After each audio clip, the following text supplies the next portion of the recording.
Welcome back. This is King Rex. This is my rankings of the my favorite Bond movies of all time in order. And we've made it up to the final 12 movies. We're at You Only Live Twice. This is the first movie. This movie came out like 2 months after the really bad 1967 version of Casino Royale, and people think that this did hurt the box office because every Bond movie did better until this point. Although still adjusted for inflation, it's still one of the top all time Bond movies. I think it's still like a top five domestic box office movie. A lot of people try to say Sean Connery kind of sleptwalked his way through and didn't do a good job. I don't consider Sean Connery to be bad in this movie at all, really. He wasn't as good as he was in the previous one, but I still think he gives a good performance. Once again, Donald Pleasance, my favorite Blofeld, he owns the role. It was a real big step backwards when they replaced him, and they chose to replace him with Telly Savalas. This one's kind of weird because to me, this one has two main Bond girls. I consider in the first half you have Aki as the main Bond girl, who's on the left here. In the second half of the movie, it's taken over by Kissy Suzuki as the main Bond girl, and then Helga Brandt is the main. To me, she's the main henchman in the movie. There's a couple other ones that are henchmen, but to me, she's the main one um, in this movie. I know some people consider some of these other people to be henchmen. Like there's a Spectre number three guy, but he's not really a henchman. Although I think she's number 11, but she performs the service of a henchman.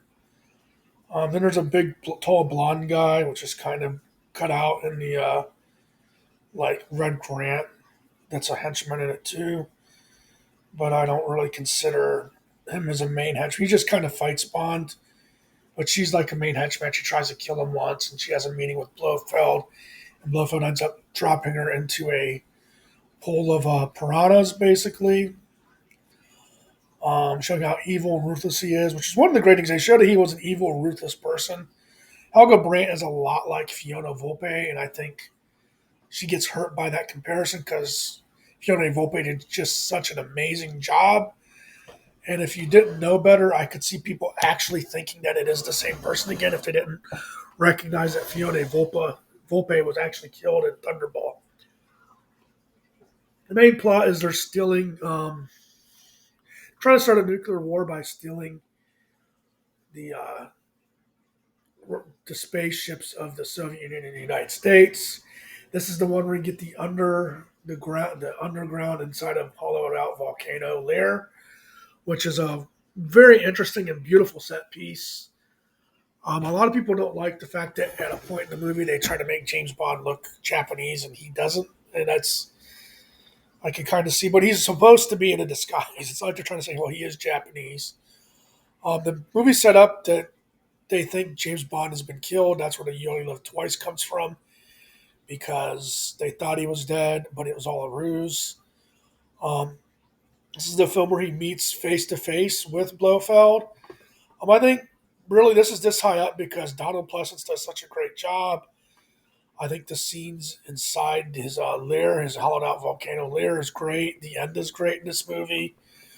I think those are really the things that make this movie this high up in my rankings.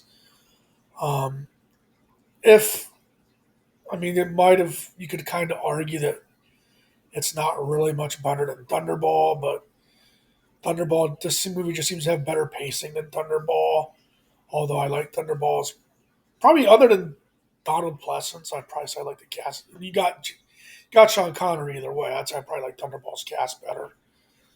Um, but yeah, this is actually, in my opinion, this is one of the uh, better movies. Like I said, this is like there's still a few Sean Connery movies to go, and he's got like I think most of his in the top 13. So other than in my opinion, the really bad one he did and Never Say Never Again, but that's something that just probably should have never happened. Next year's License to Kill. Like I said, when I first started looking at Bond rankings, this was another movie that used to be way down the list. Most people didn't like this. This one did have an issue that it didn't really feel like a Bond movie. It felt like if you renamed the characters in this movie, it could have just been a run of the mill action movie with someone like Chuck Norris or Sylvester Stallone or Arnold Schwarzenegger at the time playing the basically the not the role of Bond, but the position he has within the film. I think this is the first Bond goes rogue movie, and he does act out of character because he actually does push Hammer at him or something at one point. I really wouldn't see Bond ever doing that. It's supposed to be the more realistic movie, but there's some stunts with the semis that have nothing to do with realism. It does have a good duo of Bond girls. Pam Bouvier and Lupe Lenore are both great Bond girls. It also has the lady um, Priscilla Barnes, who played on Three's Company, is Felix Leiter's wife. Basically, the premise of this movie is Felix Leiter gets married. He captures the bad guy, who's Robert Davey, earlier in the day, because that's what you do on the morning of your wedding. And Robert Davey basically breaks out, catches up with him, kills his bride, and has a shark eat um, Felix Leiter's leg, which I don't understand why he would stop at that point because I think they would just let the shark kill him, but that's how they stopped. This also has what I consider a secondary villain that's really good in this movie. The guy up here in the upper right hand corner, um, Milton Crests. He's very sleek. He's not a henchman. A lot of people put him under the heading of henchman, and he does. He works kind of for Robert Davies, Franz Sanchez, but he has his own. He basically buys drugs off of Franz Sanchez and then resells them. So he has his, he's kind of they're in business together, but he doesn't work for him. He's got his own basically goals that he works towards. But he is probably afraid of Franz because he's an absolute maniac. Benicio del Toro does a good job here, but a lot of people put him really high up the henchman list. I think because it's Benicio del Toro more than he deserves to be that high up the list. I think he's a good henchman, but he's not like a top five henchman like a lot of people like to put him top five or maybe top 10. One of the great things about this movie is you do get the biggest acting role of Desmond Llewellyn as Q in it. It also has the biggest role of Alex Leiter, but I'm sorry, Felix Leiter, but we see better Felix Leiters in other films. So nothing against the actor, but there's other couple other guys I like better in that role. It's also so it's a good movie. It kind of feels different than a Bond movie because not only does he go rogue, he acts out of character towards M in this movie. And in all honesty, to me, Timothy Dalton kind of always felt out of place as Bond. Even if he is more like the Bond in the book, which I don't like when people say he's more like the book because when you read a book, a lot of what you read in that book is what you imagine characters to be like. So you might imagine someone totally different if you read a book than what I would imagine. And you actually see this if you read a book and then you watch a movie, you'll see the characters in the movie many times aren't like the book at all, but it might just be that they imagined the character different than you did. Still, this is a borderline top 10 movie. It's up to number 11. Time for our next movie. This next one is Skyfall. I know this is one that a lot of people might kind of not like me putting here, not because I think it's too high, but because I think it's too low. I think this is hands down the best Daniel Craig James Bond movie that's been done. Um, I think that even though he was really creepy, I believe that the villain was great in this one. Um, can't think of his name now. Raul Silva. I think he did an amazing job of being so creepy, strange, but it works so well. Very evil. I mean, he kills off the close to me, Severine down here in the right corner. That's your Bond girl for the movie. And she doesn't have as much of a role as a lot of Bond girls do. I mean, he just basically kills her off for no good reason other than he's an evil psycho. This is the most you get to see of M in any Bond movie.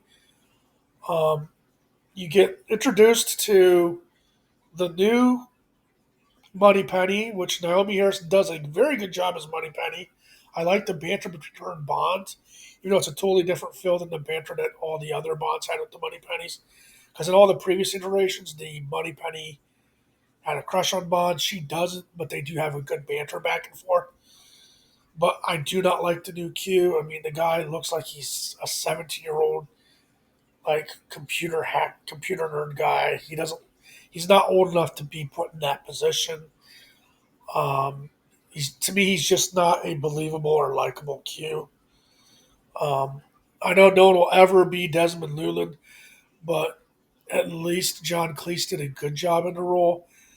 I think you need someone a little more mature. I think what they did was they chose two young actors for the roles of M and Moneypenny and Q, so they would never have to. So they could have those two people play him for decades. Desmond Llewellyn was Q from the second movie in the series through the 19th movie in the series. I think they wanted someone they could keep for 3 decades or 4 decades. I think they kind of messed up in choosing someone that's far too young.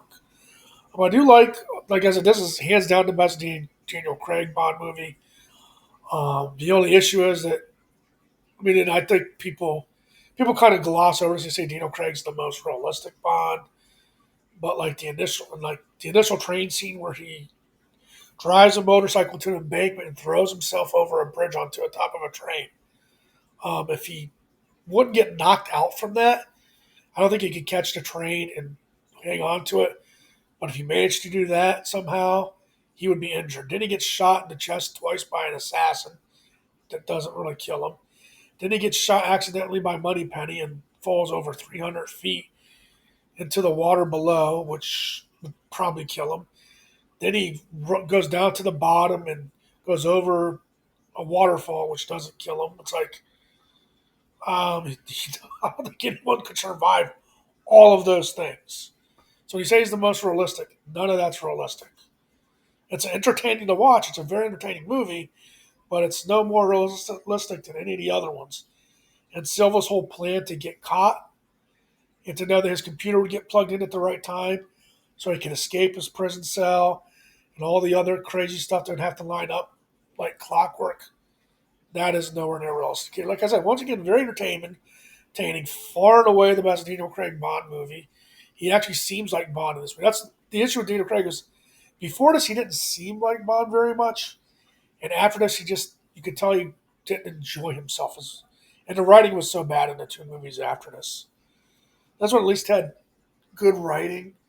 I think there was an over reliance during the time frame of having someone that was a current or former British agent kind of double cross the British Secret Service, having a revenge plot in every movie just about, having Bond either quit or go rogue. And that happened like in almost every movie in the entire series with Craig. I think you can do those things every once in a while. You can't do them all the time, especially not all of those things.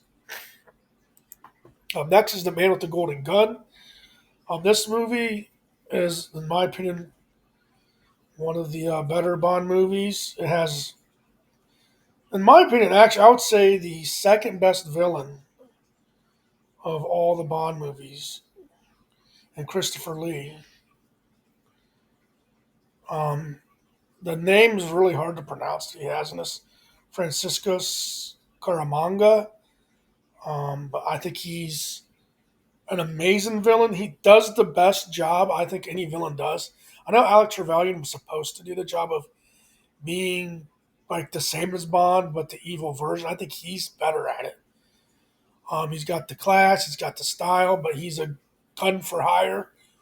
Anyone that pays him $1 million, he'll off anyone you want him to, or Bond kind of only does what he does because he thinks it's what's right and does it for the Secret Service. I also love Nick Nack as the henchman. It's almost like a change because Christopher Lee is a very big and imposing guy. I mean, I know you see him standing here back to back with Roger Moore. He doesn't look that big, but this guy's probably like 6'3", 6'4", I would imagine. He's a pretty big, imposing guy, especially for the time. And then Nick Nack is the small guy, but he's the henchman. It's kind of almost a reversal, and I think it works amazingly well. Um, I also like the whole idea of the island where he has everything set up to use as sort of like a challenge to anyone that would go onto that island. Like he uses basically people, if they can kill him, they win money. But basically, he's basically setting these people up that think they can get him, and they really can't get him because he's just too good. And you never really know if Nick Nack is really working for Scaramanga or if he's trying to get Scaramanga's money. Because if Scaramanga dies, he gets everything. So I just think it's a great villain combo with the henchman, one of the best ones. The only one I mean, I think this and Goldfinger are the best villain henchman combos in the entire series. Um, I know a lot of people like to complain about Mary Goodnight, but I think she actually is fun and interesting to watch. You can tell she's enjoying herself.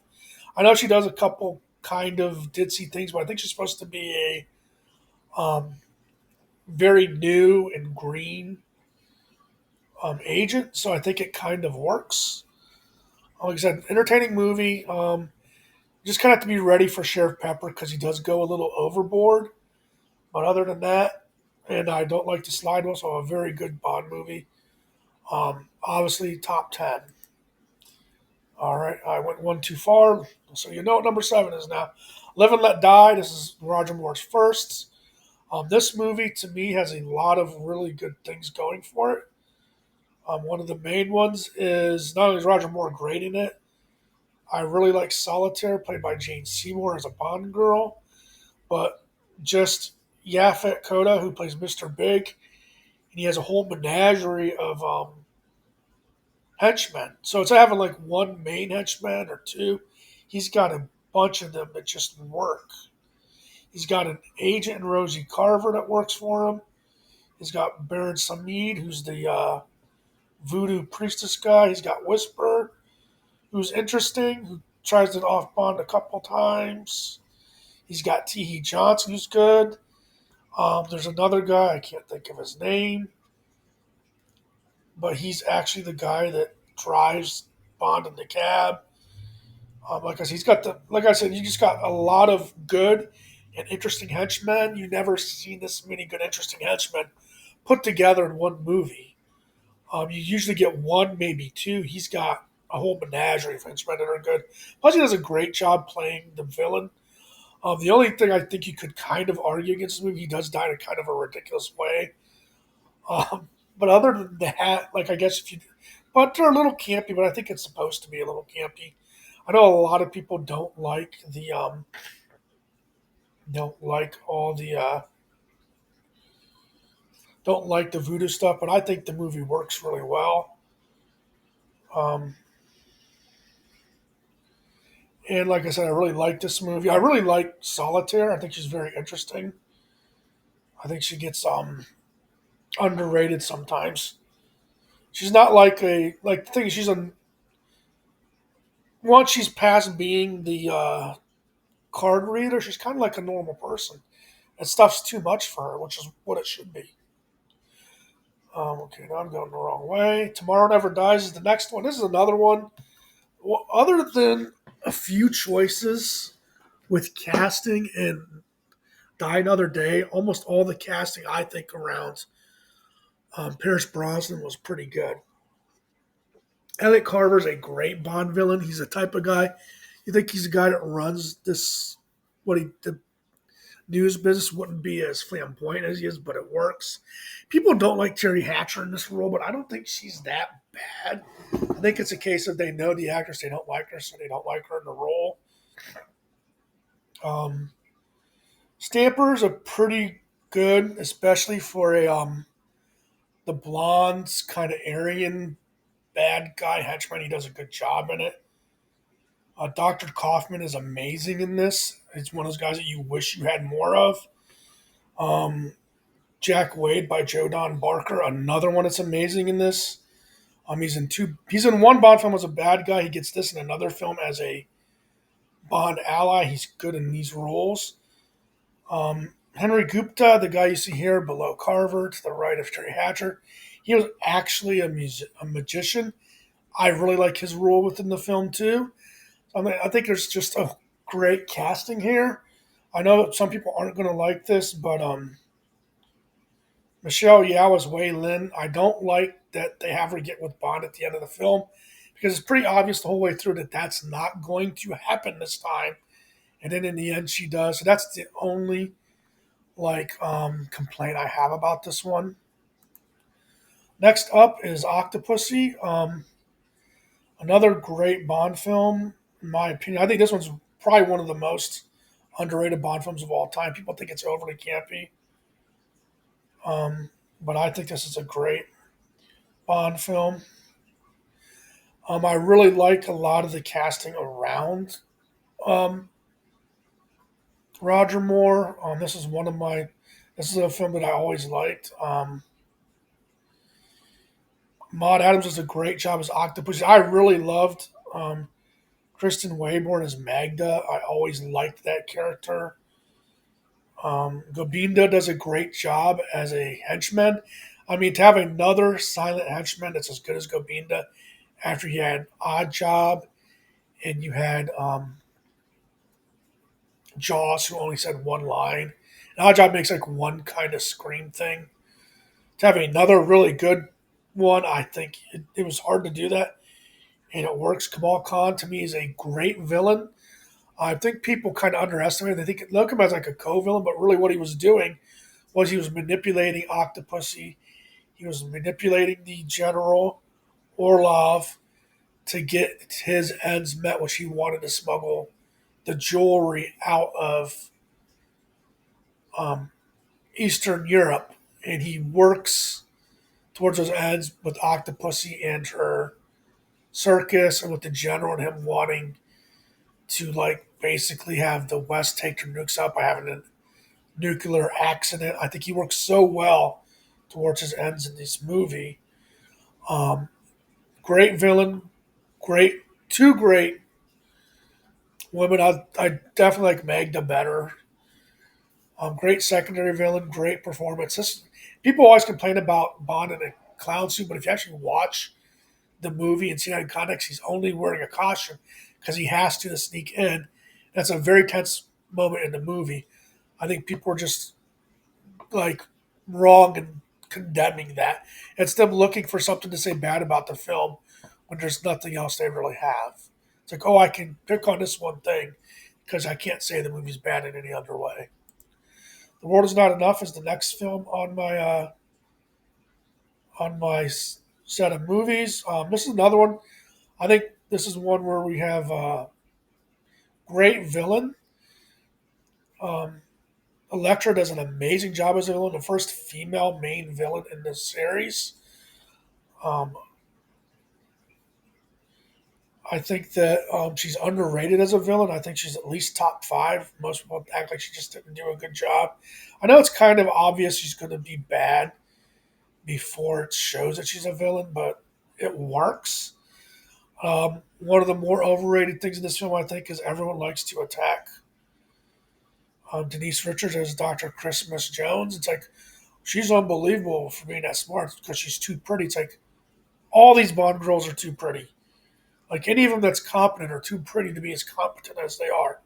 Let's be honest. And I don't think she does a bad job here.